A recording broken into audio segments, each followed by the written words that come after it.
Friends, welcome to innovative classes. Friends, आज हम लोग माइटोकॉन्ड्रिया पढ़ेंगे। ठीक है, माइटोकॉन्ड्रिया क्या होता है? ये जो है ये कोशिका का बिजली घर होता है या पावर हाउस। ठीक है, माइटोकॉन्ड्रिया जो है वो सेल का, कोशिका का, यहाँ पे माइटोकॉन्ड्रिया होता है इस टाइप से। तो माइटोकॉन्ड्रिया जो है वो कोशिका का बिजली घर है, पावर हाउस है। मतलब जो एनर्जी मिलता है हम लोग को या कोशिका को, वो कहाँ से मिलता है? वो माइटोकॉन्ड्रिया ही हम लोग को देता है। ठीक है, माइटोकॉन्ड्रिया के अंदर एनर्जी बनता है। जो हम लोग काम करते हैं उसके लिए एनर्जी चाहिए, तो वो एनर्जी हम लोग को कौन देता है? ये माइटोकॉन्ड्रिया देता है। ठीक है, देखिए हम लोग जो खाना खाते हैं वो ग्लूकोज के फॉर्म में होता है, C6H12O6, और हम लोग सांस लेते हैं, ब्रेथ करते हैं ऑक्सीजन। ये खाना है, फूड है, ये ऑक्सीजन है। ये दोनों जब मिलता है तो हम लोग का शरीर में क्या बनता है? कार्बन डाइऑक्साइड बनता है, प्लस वाटर बनता है, और प्लस एनर्जी बनता है। ठीक है, एनर्जी या ऊर्जा जो किस रूप में रहता है? एटीपी के रूप में रहता है।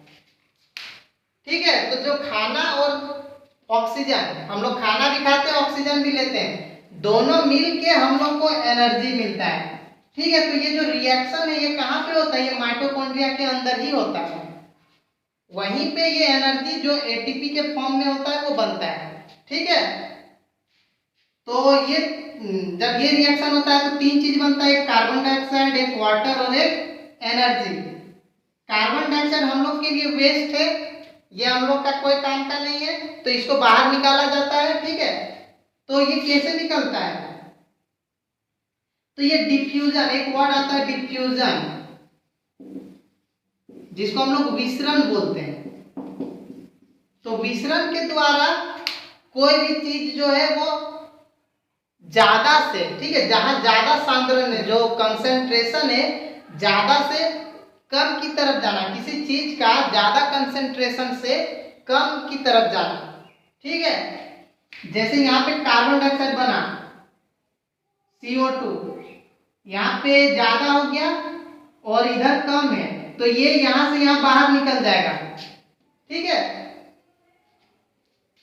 तो ये कैसे निकलेगा? जहां ज्यादा है वहां से कम की तरफ जाना, मतलब जो विसरण है उस क्रिया के द्वारा कार्बन डाइऑक्साइड हम लोग का शरीर से बाहर निकलता है। ठीक है, आगे जब हम पढ़ाएंगे, जब हम रेस्पिरेटरी सिस्टम, श्वसन तंत्र बताएंगे, वहां पे और अच्छा से इसको समझाएंगे। ठीक है, मतलब ये जो कार्बन डाइऑक्साइड है, ये जो चीजें हैं, जैसे जो बताए थे कि ये जो प्लाज्मा झिल्ली है या कोशिका झिल्ली है, प्लाज्मा मेम्ब्रेन, ये किसी किसी चीज को ही अंदर या बाहर जाने देता है। ठीक है, तो ये जो हम लोग सांस लेते हैं ऑक्सीजन, वो यहाँ तक कैसे पहुंचता है? माइटोकॉन्ड्रिया तक। तो वो पहले सेल के अंदर घुसता है, सेल से फिर यहाँ पे आता है। तो ऑक्सीजन यहाँ पे है, तो इधर देखिए ऑक्सीजन जहाँ बाहर में ज्यादा होता है, अंदर में कम, तो ये बाहर से अंदर आ जाएगा जहाँ पे कम है। ज्यादा सांद्रण वाले क्षेत्र से ज्यादा सांद्रण यानी कि कंसेंट्रेशन, तो यहाँ पे ऑक्सीजन का सांद्रण ज्यादा होता है, अंदर में कम होता है, तो ये बाहर से अंदर कैसे आता है? तो इस प्रोसेस के द्वारा आता है, डिफ्यूजन या विसरण। ज्यादा है, ऑक्सीजन ज्यादा है बाहर में, अंदर में कम है, तो ये विसरण की क्रिया द्वारा अधिक से कम की तरफ आता है। ठीक है, इसी चीज को डिफ्यूजन कहा जाता है। किसी चीज का, किसी पदार्थ का अधिक सांद्रता वाले क्षेत्र से कम सांद्रता की तरफ चलना या मूव करना, उसी को कहा जाता है डिफ्यूजन या विसरण। ठीक है, तो ये जो कार्बन डाइऑक्साइड है शरीर से बाहर भी इसी प्रोसेस से निकलता है। अंदर में कार्बन डाइऑक्साइड ज्यादा होता है सेल के अंदर में, और बाहर में कम होता है, तो ये डिफ्यूजन के द्वारा ज्यादा से कम की तरफ चल जाता है। वहां से खून लंग्स में, फेफड़ा में ले जाता है, और वहां से फेफड़ा से फिर हम लोग सांस के द्वारा कार्बन डाइऑक्साइड को बाहर छोड़ देते हैं। तो वो तो रेस्पिरेटरी सिस्टम में था, तो उसको अभी हम लोग नहीं देखेंगे। अभी हम लोग माइटोकॉन्ड्रिया पढ़ रहे हैं, तो इसके बारे में देखते हैं।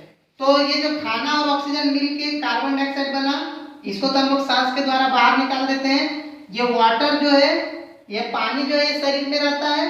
हम लोग का शरीर 70% वाटर से ही बना हुआ है, तो शरीर में पानी तो है ही। और ये जो एनर्जी है ये एटीपी, एटीपी का फुल फॉर्म होता है एडिनोसिन, एडिनोसिन ट्राइफॉस्फेट।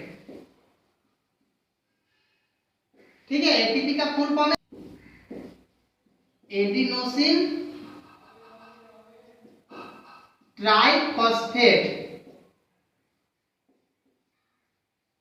ठीक है, तो जब फूड का ब्रेक डाउन होता है, जब भोजन टूटता है तो एनर्जी निकलता है। ठीक है, एनर्जी रिलीज होता है। तो वो ये रिएक्शन कहाँ पे होता है? माइटोकॉन्ड्रिया के अंदर होता है।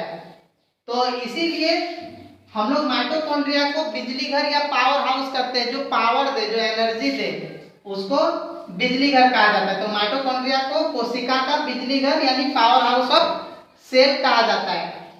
ठीक है, तो ये एनर्जी बनता है और ये एनर्जी हम लोग का शरीर में जमा होता है। ठीक है, और जब हम लोग को शरीर को एनर्जी का जरूरत पड़ता है तब एटीपी क्या होता है? एडीपी में बदल जाता है। ठीक है, एटीपी एडीपी में बदल जाता है, उसके बाद हम लोग को एनर्जी देता है। ठीक है, तो मतलब जो माइटोकॉन्ड्रिया है हम लोग को एनर्जी देता है, इसीलिए ये पावर हाउस बिजली घर है। ठीक है, और इस एनर्जी का हम लोग अलग अलग काम करने के लिए यूज करते हैं।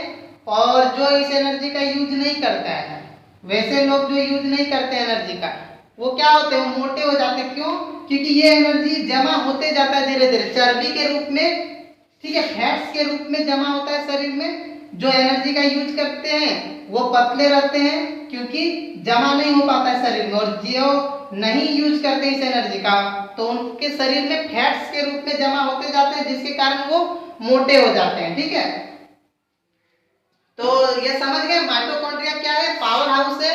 इससे पहले हम बता चुके थे आत्मघाती थैली, सुसाइड बैग किसको कहा जाता है? लाइसोसोम को, लाइसोसोम को जो सुसाइड बैग कहा जाता है, और माइटोकॉन्ड्रिया को बिजली घर, पावर हाउस कहा जाता है। ये समझ गए?